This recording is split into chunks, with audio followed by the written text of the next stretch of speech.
Bapak, Ibu, Saudara-saudari, sahabat-sahabat Tuhan yang terkasih, kembali kita berjumpa dalam acara renungan tematis dari Paroki Santo Mikael Gombong. Dalam kesempatan hari ini, saya akan membawakan sebuah renungan dengan tema berjaga-jaga. Karena kebetulan pada saat ini kita sudah mulai memasuki masa Advent. Satu nasihat bijaksana yang disampaikan kepada kita adalah supaya kita berjaga-jaga senantiasa. Lalu kalau kita berbicara mengenai berjaga-jaga, apa yang spontan muncul di dalam benak dan pikiran kita adalah seperti kalau kita berjaga malam atau ronda malam. Artinya orang tidak tidur, orang selalu siap sedia. Nah, tindakan berjaga-jaga itu sebenarnya merupakan suatu tindakan antisipatif atas berbagai macam kemungkinan, peristiwa, dan kejadian yang tidak terduga dan tidak bisa diprediksi serta tidak dapat diperhitungkan sebelumnya. Kenapa orang perlu melakukan tindakan berjaga-jaga? Tentu punya tujuan yang baik, punya tujuan yang positif untuk kita semua. Yang pertama, secara umum kita bisa memahami bahwa tindakan berjaga-jaga itu bertujuan untuk meminimalisir terjadinya berbagai macam dampak negatif atas berbagai macam peristiwa dan kejadian yang tidak bisa kita perhitungkan sebelumnya, yang tidak bisa kita rencanakan sebelumnya. Karena kadangkala kalau kita berhadapan dengan peristiwa dan kejadian yang tidak terduga, kalau kita tidak siap, maka dampak negatifnya akan sangat banyak. Lah, tindakan berjaga-jaga itu amat bermanfaat bagi kita, yakni supaya kita bisa meminimalisir dampak-dampak negatif dari kejadian yang tidak bisa kita duga dan tidak bisa kita perhitungkan sebelumnya. Lalu kalau kita rumuskan secara positif, tindakan berjaga-jaga itu sebenarnya maksud dan tujuannya supaya kita tetap bisa menjalani hidup dengan nyaman, hidup dengan damai, dan kita tidak terkejut dengan hal-hal yang tidak bisa kita prediksi. Lalu Bapak, Ibu, dan Saudara-saudari, sahabat-sahabat Tuhan yang terkasih, berjaga-jaga kalau begitu itu merupakan salah satu keutamaan yang bisa membuat orang selalu siap sedia menghadapi berbagai macam kemungkinan. Oleh karena itu, orang yang memiliki keutamaan bisa berjaga-jaga, maka sebenarnya dia memiliki daya tahan di dalam menjalani kehidupan. Orang yang punya kemampuan antisipatif, kemampuan berjaga-jaga lebih, dia akan bisa bertahan lebih lama di dalam hidupnya. Selanjutnya, persoalannya adalah tindakan berjaga-jaga macam apa yang perlu kita lakukan supaya kita bisa selalu siap sedia menghadapi berbagai macam kemungkinan, peristiwa dan kejadian yang tidak terduga, yang tidak dapat kita perkirakan, yang tidak dapat kita perhitungkan. Maka dalam kesempatan ini saya mengajak saudara-saudari, para sahabat Tuhan untuk menggali inspirasi dari kitab suci. Saya mengajak Bapak, Ibu, dan Saudara-saudari dan para sahabat Tuhan untuk pertama-tama kita melihat teks dari Injil Lukas bab 21 ayat 34 sampai 36. Lukas 21 ayat 34 sampai dengan 36. Saya akan membacakan untuk Bapak, Ibu, Saudara-saudari, dan para sahabat-sahabat Tuhan yang terkasih. Jagalah dirimu supaya hatimu jangan syarat oleh pesta pora dan kemabukan, serta kepentingan-kepentingan duniawi, dan supaya hari Tuhan jangan dengan tiba-tiba jatuh ke atas dirimu seperti suatu jerat. Sebab ia akan menimpa semua penduduk bumi. Berjaga-jagalah senantiasa sambil berdoa, supaya kamu beroleh kekuatan untuk luput dari semua yang akan terjadi itu, dan supaya kamu tahan berdiri di hadapan Anak Manusia.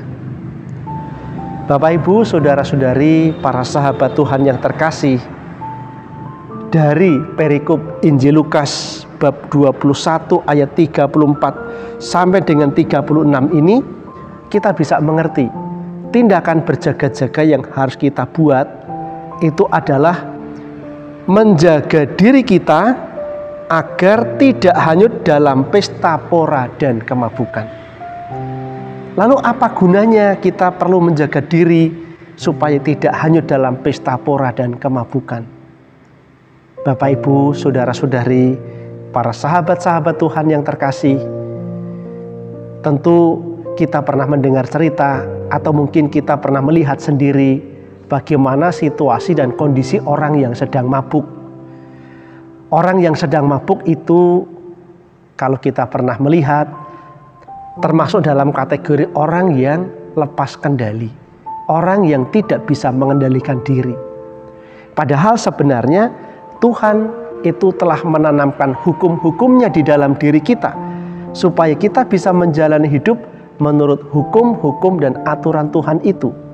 Namun bila kita dalam situasi dan kondisi yang mabuk, hukum-hukum Tuhan itu tidak bisa berjalan dan tidak bisa berfungsi.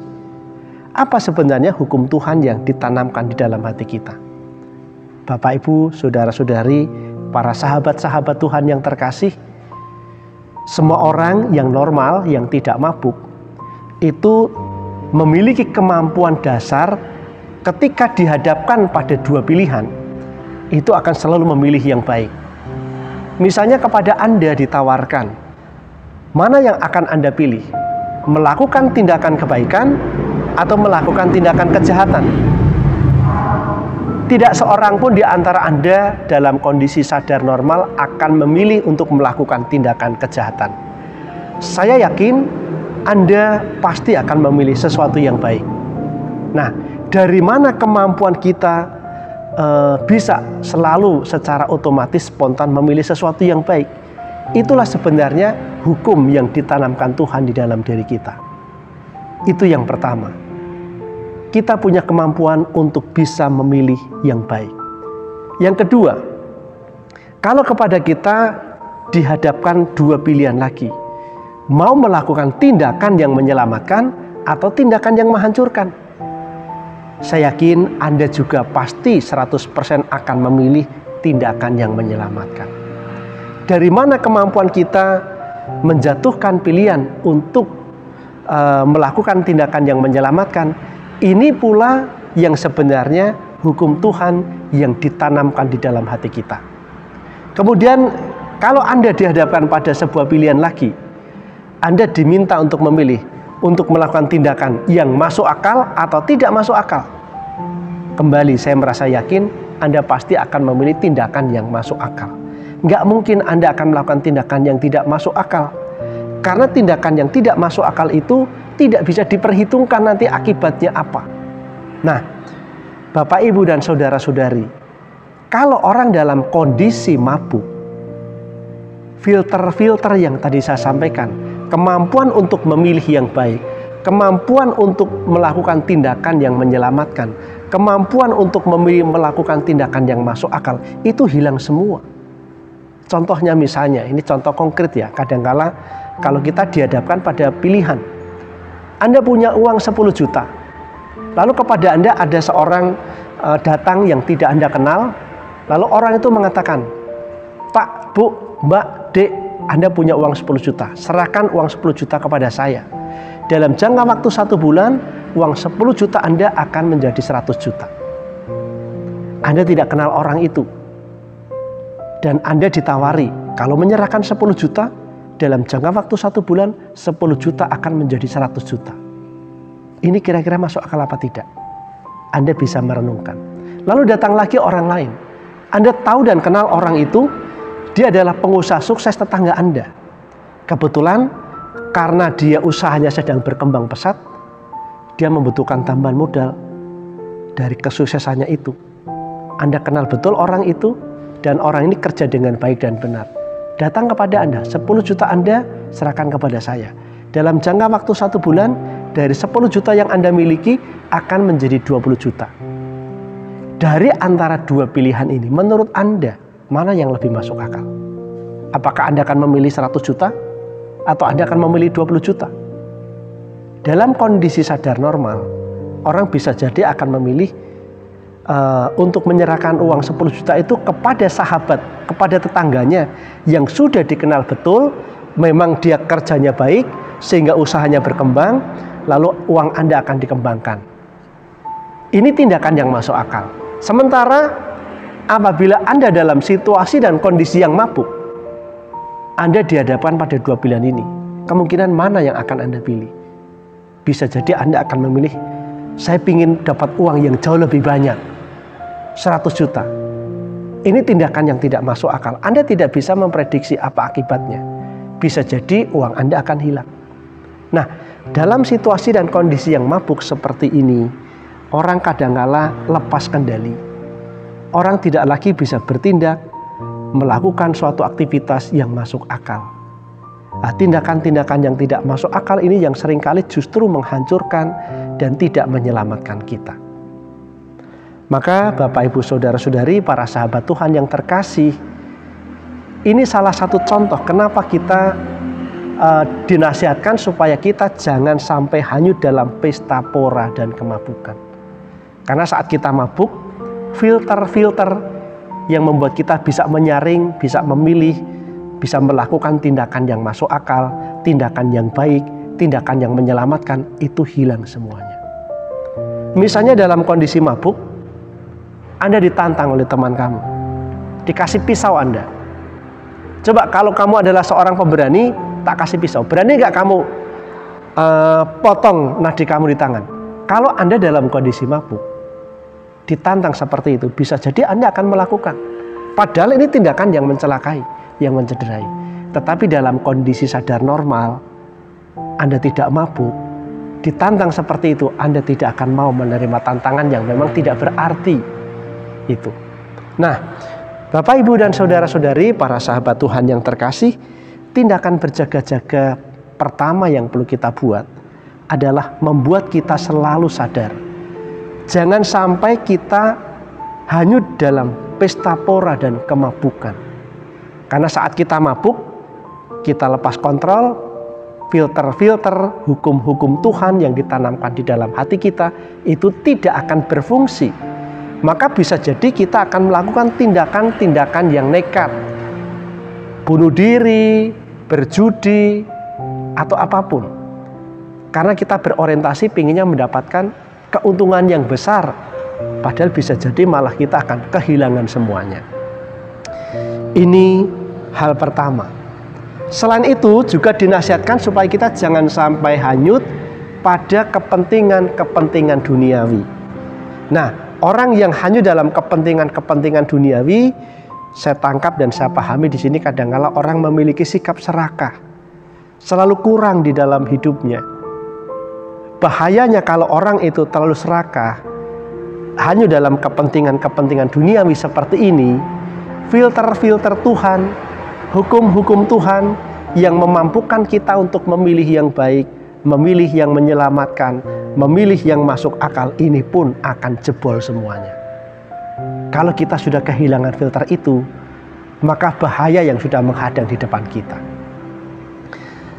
Ini hal pertama yang bisa kita pelajari, inspirasi dari teks Injil Lukas bab 21 ayat 34 sampai dengan 36.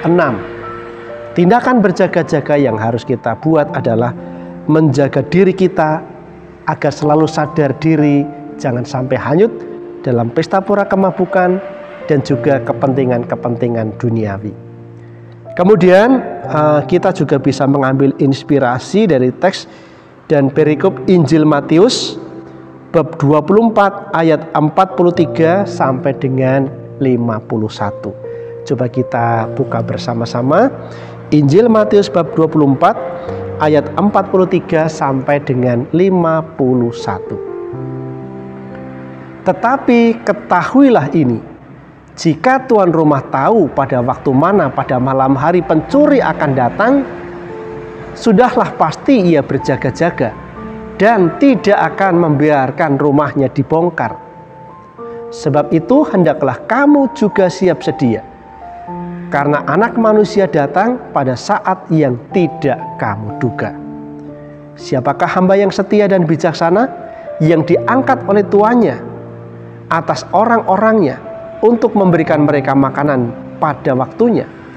Berbahagialah hamba yang didapati tuannya melakukan tugasnya itu ketika tuannya itu datang. Aku berkata kepadamu, sesungguhnya tuannya itu akan mengangkat dia menjadi pengawas segala miliknya. Akan tetapi apabila hamba itu jahat dan berkata di dalam hatinya, Tuanku tidak datang-datang, lalu ia mulai memukul hamba-hamba lain dan makan minum bersama-sama pemabuk-pemabuk, maka tuan hamba itu akan datang pada hari yang tidak disangkalnya dan pada saat yang tidak diketahuinya, dan akan membunuh dia dan membuat dia senasib dengan orang-orang munafik. Di sanalah akan terdapat ratapan dan kertakan gigi. Bapak, Ibu, saudara-saudari, dan para sahabat Tuhan yang terkasih, tindakan berjaga-jaga yang sangat konkret dijelaskan dari perikop ini adalah kita melakukan pekerjaan kita dengan setia, melakukan pekerjaan kita dengan baik. Maka saat kita bekerja dengan baik seperti hamba dari pemilik rumah yang mempunyai tuan rumah, dia sedang bekerja. Ketika tuan rumahnya datang, dia siap untuk melayani dan melakukan aktivitas seperti yang diharapkan oleh tuannya itu. Maka Bapak, Ibu, dan saudara-saudari, saat kita bekerja dengan baik, kita setia, bekerja dengan penuh rasa tanggung jawab, bekerja dengan sepenuh hati, maka aktivitas pekerjaan kita itu sebenarnya juga merupakan salah satu wujud dari tindakan berjaga-jaga itu. Maka Bapak, Ibu, saudara-saudari, para sahabat Tuhan yang terkasih, dua hal inilah yang pantas untuk kita ingat, yang pantas untuk kita sadari. Apa yang perlu kita buat, tindakan berjaga-jaga yang perlu kita lakukan. Yang pertama, saya ingatkan kembali, menjaga diri kita selalu sadar, tidak hanya dalam pesta pora dan kemabukan, serta kepentingan-kepentingan duniawi. Yang kedua, melakukan aktivitas dan pekerjaan kita dengan sungguh-sungguh, dengan setia, dengan penuh rasa tanggung jawab, dan dengan baik. Namun, untuk bisa melakukan itu semua, tadi di dalam perikop Injil Lukas kita juga diingatkan, kita diminta untuk berjaga-jaga sambil berdoa. Doa itu amat bermanfaat bagi kita. Saat kita berdoa adalah saat kita mendekatkan diri dengan Tuhan. Kalau kita dekat dengan Tuhan, kita dekat dengan segala sumber kebaikan dan kebenaran, maka kita juga semakin lama akan semakin peka untuk digerakkan oleh kebaikan dan kebenaran yang dipancarkan dari kuasa kekudusan Allah sendiri. Bapak, Ibu, saudara-saudari, para sahabat Tuhan yang terkasih, inilah renungan yang bisa saya bawakan. Semoga sabda Tuhan yang kita dengarkan hari ini memberi inspirasi, terutama di masa Advent ini, kita bisa selalu menyiapkan diri kita dengan selalu berjaga-jaga sambil berdoa. Tuhan memberkati.